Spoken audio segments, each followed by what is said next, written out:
Sebuah video yang memperlihatkan kapal induk milik Amerika Serikat berlayar di sekitar perairan Aceh viral di media sosial.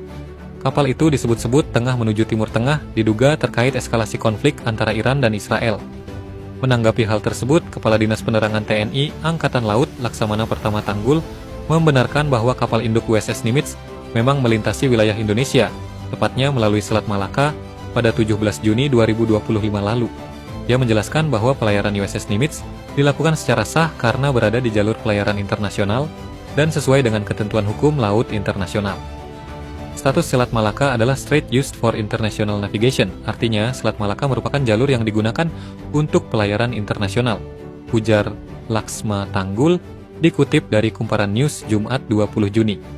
Menurutnya, USS Nimitz terakhir kali terpantau mengaktifkan sistem pelacakan otomatis atau AIS, Automatic Identification System, saat berada di kawasan Traffic Separation Scheme, TSS, tepatnya di utara Belawan, Sumatera Utara, pada 17 Juni.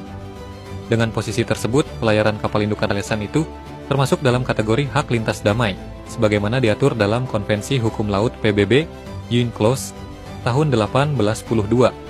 Meski demikian, Laksma Tanggul menegaskan bahwa TNI AL tetap melakukan pemantauan secara intensif terhadap setiap kapal asing yang melintas di wilayah perairan Indonesia, khususnya di kawasan strategis seperti Selat Malaka, guna memastikan keamanan dan kedaulatan nasional tetap terjaga.